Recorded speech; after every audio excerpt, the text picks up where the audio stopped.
Hello and welcome to the next episode of Fat Diaries. Today I'm your host Zehra and I'm going to be talking about the gastric bypass. This is part 2 of the conversation. I will put link to part 1 down below and I hope you enjoy watching. Okay, the main thing I'm going to be talking about this time is about the actual operation itself. And the operation, before you go for it, there's a 2-week diet that you have to go on to shrink your liver so it's out of the way during the actual procedure. There are different variations depending on your surgeon. The variation I had to go on consisted of having just green vegetables, 3 apples a day or 2 apples in a pear, bovril, 1 portion of fish or chicken a day, sugar-free jelly, sugar-free chewing gum, sugar-free squash, and water, plenty of water, and that was it for 2 weeks. Very hard, very hard. I felt very lethargic. It was basically a detox, so be warned, if you had this same variation, I would keep hydrated because that's all I can recommend. The actual diet itself was a pain in the butt. I did not like it whatsoever because you only allowed green vegetables, and for someone that quite likes their mushrooms, that was a bit odd. I do like green vegetables, don't worry. It was just, it's very restrictive, so it can get very annoying. 2 weeks, it might not sound long, but it feels long. But after this, obviously, I had to book into the hospital a day before my operation. Sorry about that.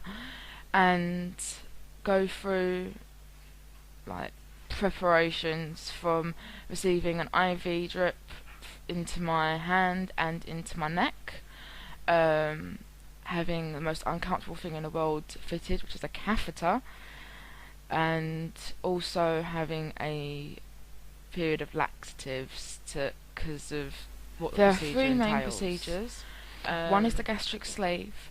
There's the band and then there's the bypass. The sleeve, during this procedure, a bariatric surgeon removes about 85% of the stomach so that it takes the shape of a tube, or, well, as the name says, a sleeve.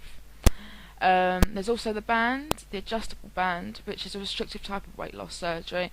In a nutshell, it involves placing a silicone band with an inflatable inner collar around the upper of the stomach to restrict food intake. This creates a small pouch and a narrow passage to the lower stomach. This small passage delays the emptying of food from the pouch and causes the feeling of being full. There's also the gastric bypass, which is the procedure that I went for. Basically, it's very similar to the sleeve. They remove about 85% of your stomach, but they make it into the shape of an egg, a large chicken egg, and that is basically the size of your stomach for life. And they also remove a metre or so of intestines as well, so basically all your food can be processed faster and it's faster through the digestive tract. And I've noticed a difference between, like, 'cause my mum had the sleeve originally, which I'll talk about later. She couldn't consume as much water and liquids, but I can, so I presume that's down to the absorption rate, which is down to the intestines. But again, don't take my word for gospel, do your research.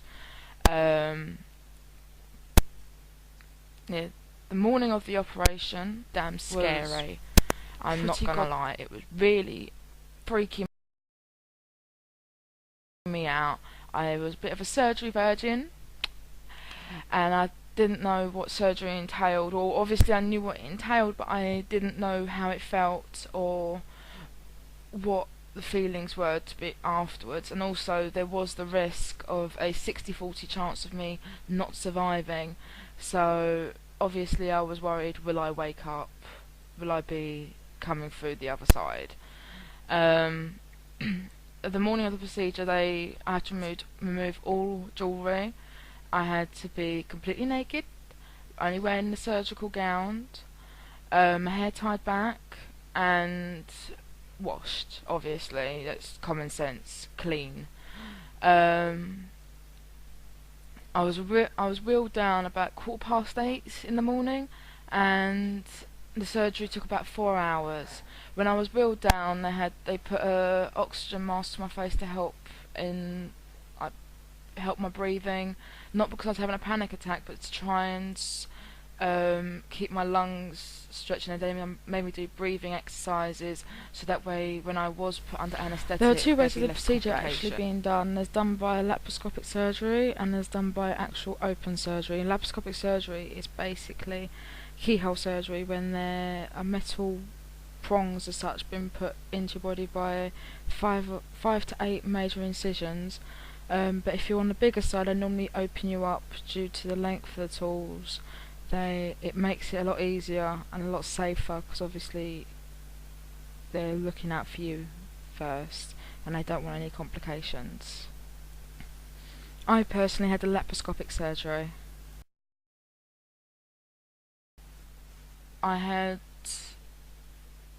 The surgery was about 4 hours, and when I woke up, as I was sitting on my coccyx, it's a bit of a story, I suppose.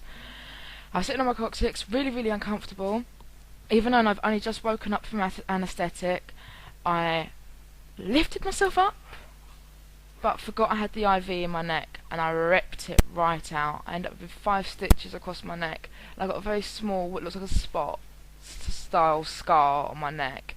So if there's a lot of noise in the background, the dogs are playing. They're being a bit hyper, and so I am protecting the cat now. Hello, say hello to everyone, Yomi. Hello. And you can probably see Biro in the background. Biro! Hello, sorry about this. I suppose, because of the animals, I will leave it there. I will talk more about the procedure soon.